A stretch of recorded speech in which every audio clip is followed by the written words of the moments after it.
Bonjour, bonjour, bonjour, on continue. Alors, voici la nouvelle capsule thématique qui va porter cette fois-ci sur les verbes ser, estar, ce qui est le grand dilemme finalement de la langue espagnole. Et puis, le grand équivalent de to be or not to be, mais vous savez, les Anglais, eux, ils simplifient ça rapidement, où on est ou on n'est pas, to be or not to be. Alors qu'en espagnol, si vous voulez vous poser la même question, to be or not to be deviendrait quelque chose comme to be or not to be, to be or not to be, selon les choix que vous faites, ser ou estar. Alors, on va d'abord et avant tout défaire la légende urbaine qui dit que ser est un verbe qui est associé à tout ce qui est permanent, à tout ce qui est durable, et qu'estar est un verbe qui est associé à ce qui est temporaire. Alors, je vous le dis tout de suite, légende urbaine, ça n'existe pas. Ce n'est pas comme ça que ça se passe. Ser y estar, ce sont des verbes qu'on associe plutôt à des fonctions communicatives. Ce sont des verbes qu'on associe à ce que vous, comme locuteur, comme lecteur, comme scripteur, vous choisissez de faire. Si je veux donc saluer quelqu'un, je vais faire un choix. Si je veux euh, utiliser des chiffres, donc parler du temps, je vais faire un choix. Si je veux parler de la date, je vais faire un choix. Si je vais dénombrer, je vais faire un autre choix. Si je veux localiser dans l'espace, je vais faire un choix. Si je veux définir, je ferai un autre choix. Mais là, je vous ai tout dit, hein, et c'est pas le but. L'idée, c'est qu'on révise ensemble dans un laps de temps rapide. Alors, je m'en excuse. Le verbe estar est un verbe qui transmet beaucoup moins de messages que le verbe ser. Alors, avant de faire un choix, vous pouvez même parier, comme ça, tel qu'on fait au casino, puis de dire, dans une situation de communication réelle, vous ne savez pas si c'est ser ou estar, vous ne le savez vraiment pas. Donc, faites un choix rapide. Allez-y pour ser, parce que ser est beaucoup plus fréquent que estar. Ça veut dire que estar nous limite à quelques situations de communication qui sont entre autres la localisation dans l'espace. Donc, el supermercado está al final de la calle. Estar, qui est aussi tout simplement le verbe qu'on emploie pour saluer. Hola, ¿cómo estás? Pour indiquer le résultat d'un processus, comme la journée est horrible, ce qu'on pourrait dire à la fin de toute la journée, ou le repas est définitivement mauvais, la comida está horrible, definitivamente mala, el día está horrible, la sopa está fría, la soupe est froide parce qu'elle a eu le temps de refroidir. Donc, le résultat d'un processus que vous enclenchez sera toujours exprimé avec le verbe estar. Estar exprime également les états de santé et les états d'âme. Donc, je dis, estoy muy enferma, estoy muy deprimida. Et puis, finalement, on l'utilise aussi avec les verbes d'action qui expriment une progression, comme je suis en train d'étudier l'espagnol, je veux dire estoy estudiando espagnol. Alors, ce qu'on appelle la paraphrase avec le gérondif, que de toute façon, nous, on n'a pas étudié, il n'y en aura pas à l'examen, donc on oublie ça. Bon, alors ça, c'est pour le verbe estar. Et je me référais donc à la page 91 de vos notes de cours. Un petit peu plus tard, je vous rappelle une des premières pages qu'on a fait alors qu'on a commencé le cours. À la page 94, c'est le verbe ser.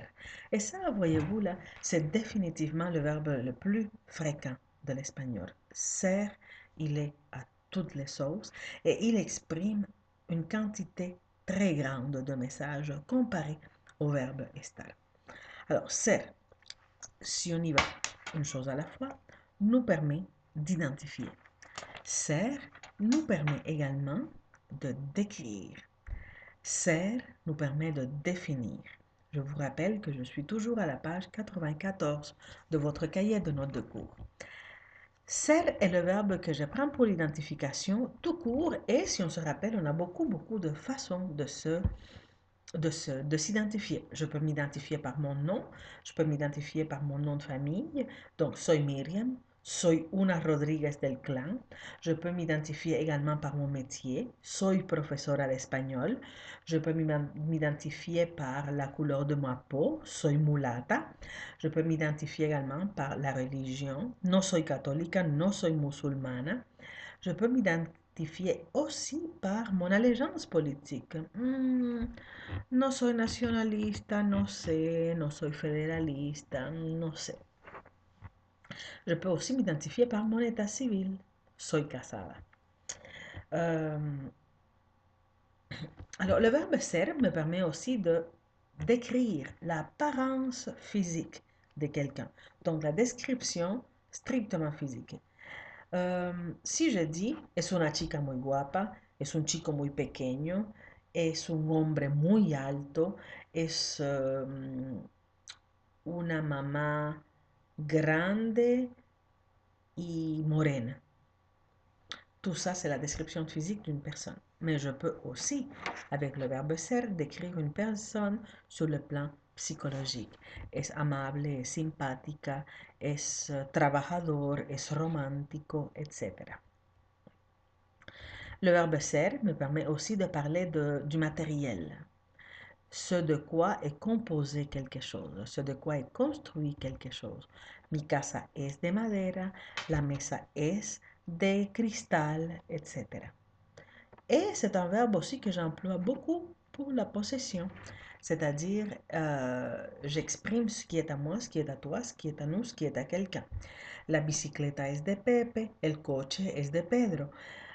Et je peux aussi attribuer des caractéristiques avec le verbe ser. Si je dis, cette maison est grande, vieille et solide, esta casa es grande, vieja y sólida, j'attribue à la maison trois caractéristiques différentes. Et ça, chers étudiants, ce sont, pardon, les, euh, les, euh, les emplois les plus fréquents du verbe ser. Oui, il y a toujours une zone grise entre les deux verbes, des phrases que je pourrais faire avec l'un ou avec l'autre, mais on ne s'est pas rendu là au cours des débutants parce que finalement, quand je joue sur le choix du verbe, je joue aussi sur le sens de la phrase. Alors si je dis el chico es listo ou el chico está listo, je ne transmets pas le même message. El chico es listo veut dire que le garçon est intelligent, qu'il est rapide, qu'il est vif d'esprit. Alors que si je dis el chico está listo, je dis simplement que le garçon est prêt. Mais ça, c'est une nuance sur laquelle nous n'avons pas travaillé. Je vous invite donc à consulter les pages 180, je vous invite donc à consulter les pages 91 et 94 de votre document pour faire état de quelles sont les situations de communication dans lesquelles je prends l'un ou l'autre. Et par la suite, à faire les exercices qui correspondent, qui se terminent par à la page 99.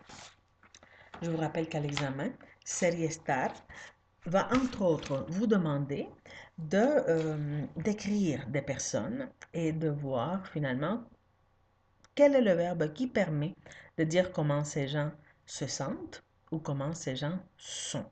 Ça va? Alors, entre autres choses, vous allez devoir faire ça. Par la suite, ben, ça sera une capsule différente. On y va à la prochaine pour haber estar. Ciao.